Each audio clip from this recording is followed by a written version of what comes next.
Home Studio Start podcast. All right. Well, welcome back, everyone, to Home Studio Start. Yes.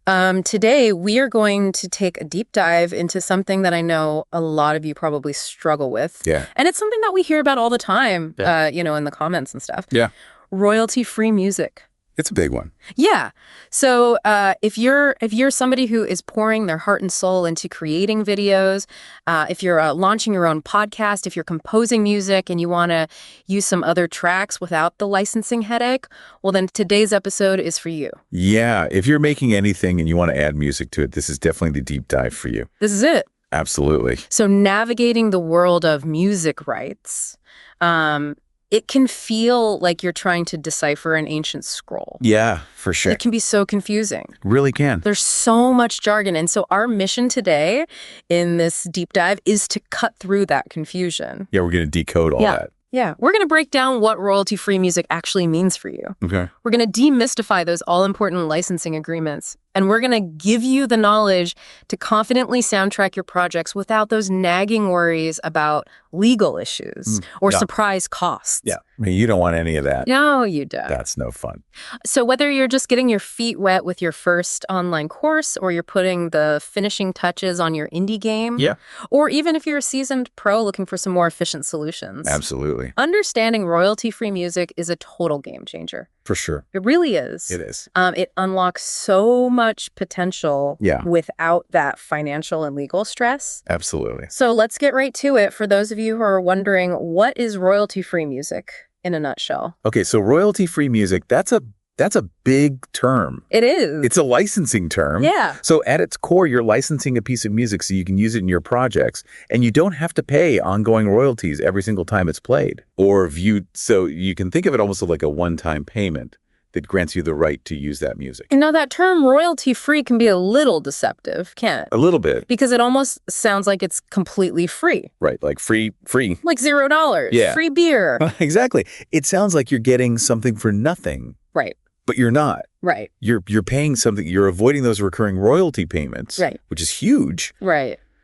But you are paying an initial fee to acquire that license. Right. And that initial fee gives you that permission, and that permission often lasts indefinitely. Yeah, forever, basically. Yeah, so it's not like a subscription or anything like that. Well, no, you own the rights to use it as spelled out in the license. Right, so you're paying for the license itself, not for each individual use. Exactly. So, for example, let's say you're building a YouTube channel, All right. and you find this perfect, catchy tune. Yeah, love that. For your intro. Got that intro music. Right. And if it's royalty-free, you pay that initial fee, and then you can use it in all your videos, old and new, without constantly looking over your shoulder for a copyright strike. Exactly. Or having to pay every time somebody clicks play. You're free and clear to use that music however you want, as long as it's within the terms of the license. It takes a huge weight off your shoulders. Absolutely. It streamlines the process and lets you focus on creating rather than, the business side of things so much. The legalities. Exactly. You can just focus on making great content and getting it out there. Awesome. So for those of you who are just starting out, where do you even begin to find this music? Are there specific websites or resources that you should know about? Oh, yeah, absolutely. There are tons of resources out there for finding royalty-free music. Okay. It's a really big market these days. Cool. So two popular examples that come to mind are Audio Jungle and Pond5. And these platforms host massive libraries of tracks spanning pretty much any genre. Wow.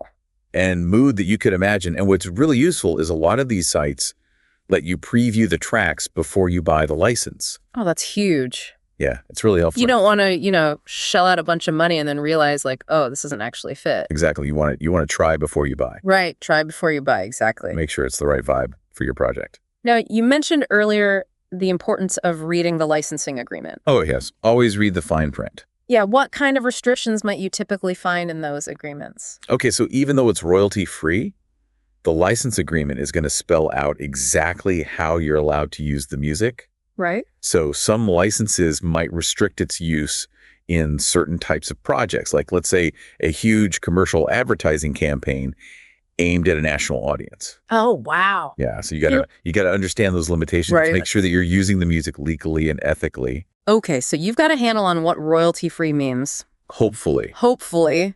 Yeah, let's dive a bit deeper into the actual rights and licenses involved. Let's get into the nitty-gritty, All right. the legal stuff. The legal stuff, yeah.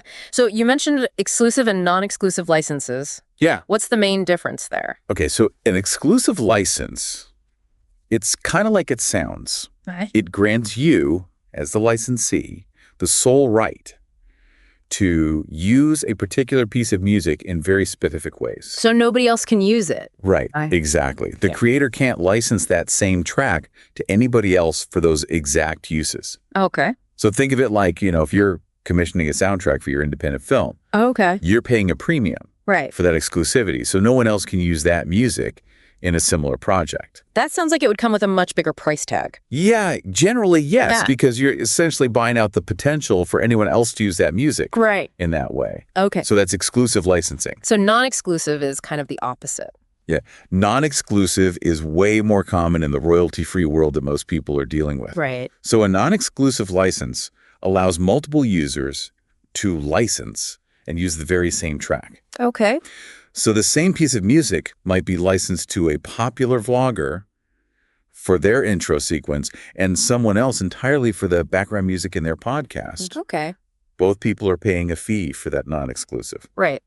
but it's way cheaper than if either of them were seeking an exclusive license. Right. So that's how these platforms can keep the costs a little bit more manageable. Yeah, exactly. It increases accessibility for a wider range of creators. Makes sense. So you don't have to break the bank Right. to get great music. Awesome. Now, you also touched on synchronization rights or sync rights. Yeah. That sounds particularly relevant for those of you who are creating video content. Oh, for sure. So what are those exactly? So sync rights relate specifically to when you want to use music in timed relation with visual media. Yeah. So if you're putting together a YouTube video, creating an online ad, working on a film project, Yeah. anything where you're synchronizing music with moving images, Right. you need sync rights. Got it. Basically, it gives you the legal permission to marry the audio with the visuals. Okay. You brought up Apple's iPod commercials earlier. Oh, yeah, the classics. And I bet a lot of people remember those ads with the silhouette touches dancing to those catchy tunes. That's super iconic. How do sync rights come into play in something like that? Well, in those commercials, the music wasn't just background noise. It was like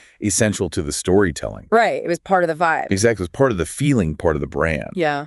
And Apple would have had to secure sync rights to legally pair those songs Well, with their visuals and broadcast it to millions of people. that's interesting.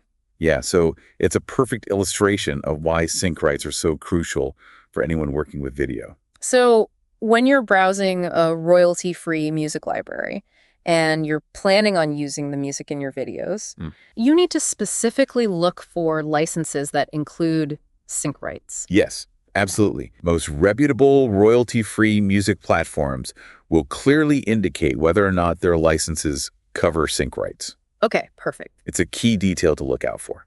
All right, I think this is all becoming much clearer. I hope so. What practical advice do you have for navigating all these different licenses and making sure that you choose the right one for your needs? Well, I think the best approach is to first get really clear on what your project needs are. Okay. So ask yourself some questions. Okay. Where's this project going to be shown? Okay. Who's the audience? Yeah. Is there a time limit on how long you need to use the music? Yeah, okay. Is this going to be used for commercial purposes? Right. So once you understand your requirements, then you can carefully go through the terms of the various licenses that are offered and match them to your specific needs. You mentioned Artlist and Epidemic Sound as some good resources. Yeah. What makes them stand out?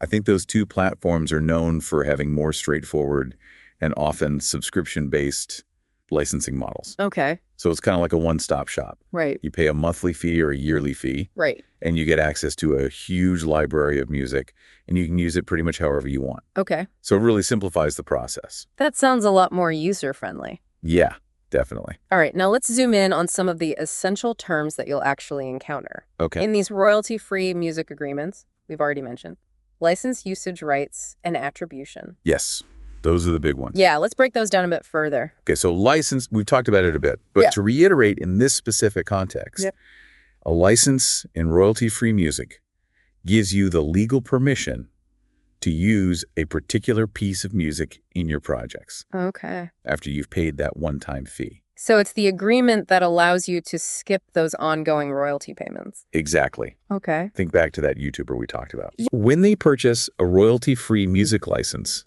they can use that track in multiple videos without having to pay every time someone watches. Right. So it's like a blanket permission. So the license is like the overall permission slip. Yeah, I like that. Okay, now what about usage rights? That sounds like it gets into how you're actually allowed to use the music. Yeah, usage rights get a little more specific. Okay. So usage rights detail the specific ways that you're allowed to use the music track. Okay. And this varies quite a bit from license to license. Okay. Some licenses might be limited to personal, non-commercial projects, Okay. while others will extend to commercial use, Okay. meaning you can use the music in projects that generate revenue, Right. like ads or sponsored content.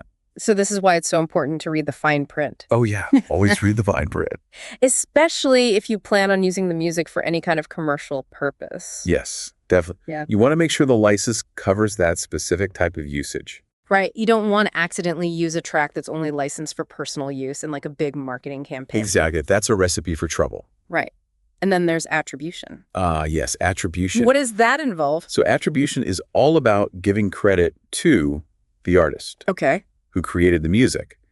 So some royalty-free music licenses, particularly those that fall under Creative Commons agreements, Okay. might require you to acknowledge the artist in your project. Okay. How would you do that? It could be mentioning their name and the track title Okay. in your video description or in the show notes of your podcast or Right. wherever you're using the music. Okay. It's just a way for the artist to still get recognition for their work, Got it. even though it's being used under a royalty-free license. So it's a way for the artist to still get some visibility, even though you're not paying royalties every time you use it. Exactly. It's a win-win. Cool. So understanding those three terms, license usage rights and attribution, Mm-hmm. that's foundational to successfully using royalty-free music. Absolutely. Okay. We've covered what royalty-free music is, and we've covered some of the key terms in those agreements. Yeah. Now let's talk about the practicalities Let's get practical. of legally using and distributing this music. Okay. What are the most crucial steps? Well, the first and most important step is to really understand that licensing agreement Okay. that comes with the music. Right. Pay very close attention to any restrictions on how you're allowed to use it. So, for example, let's go back to our travel YouTuber. Okay. Yeah. And let's say they found this fantastic royalty-free track that they want to use as the intro theme for Okay. their series. Love it. What specific things should they be looking for? Well, they should check if the license allows for use in monetized online video content, Okay. because not all licenses do. Right. A lot of platforms offer different levels of licenses. Okay. And some might allow commercial use, which would include monetized YouTube videos, while others might restrict it to non-commercial purposes only. Right. So just because it's royalty-free Mm, doesn't automatically mean you can use it in anything that makes you money. exactly. Got it. You got to check the license. All right. And then once you purchase a royalty-free track, Yeah. you download it. hmm What else do you need to do? This is important. Make sure that you download and save the licensing agreement. Okay. Keep it somewhere safe. So that's your proof, basically. It's your proof that you have the legal right to use the music. Right. And it can be really valuable if you ever get a copyright claim. Right. It's like keeping your receipt, Exactly. Keep But- your receipt but for music rights. for your music. Okay. What about when it comes to actually distributing your project? Okay. So distribution. Yeah. It depends on what platforms you're planning to share your work on. Okay. So if you're uploading a podcast to Spotify Okay. or distributing a short film online, Yeah. you need to confirm that the music license covers distribution on those platforms. Some licenses might have restrictions on broadcasting or sharing on certain platforms. Okay. So it's really vital to verify those details up front. So it's not just about using the music within the project itself. It's Yeah. also about making sure that the license allows you to share that finished project. Exactly. Got it. The usage rights often extend to how and where you distribute your final product. Okay, so let's dive into some of the common legal pitfalls. Okay, the scary stuff. Yeah, that you might encounter when dealing with royalty-free music. Yeah, it's easy to make mistakes. Yeah, we've touched on a few already. Mm-hmm. But what are some of the biggest misunderstandings you see out there? Well, one of the biggest is the idea that royalty-free music is simply free of charge. Yeah, People sometimes think they can just grab a track without any payment right. or attribution, and that's almost never the case. Right. Royalty-free usually involves a one-time fee or a subscription Right. that grants you the license to use the music without paying royalties. So the free in royalty-free Right. refers to the royalties that you don't have to pay repeatedly. Exactly. Okay. Not the initial cost of getting the license. It's not the initial cost, right? Yeah, so it's not free, it's royalty-free. Royalty-free. Okay. Got it. And another common pitfall is not fully understanding the usage rights Right. and limitations. Right. Each provider and each individual license is different. Right. So licenses can vary quite a bit in terms of commercial use, Right. the scale of distribution that you're allowed, Okay. even the specific types of projects. So it's definitely not a one-size-fits-all situation. No, you got to do your research. Right. You got to read those licenses. What practical tips can you offer to help people stay compliant? Okay, so number one, Yeah. do your research. Okay. Compare different platforms. Yeah. Carefully review their licensing agreements. Right. Don't just go with the first one you see. Right. Really look at what they covered, what their restrictions are, and choose one that aligns with your needs.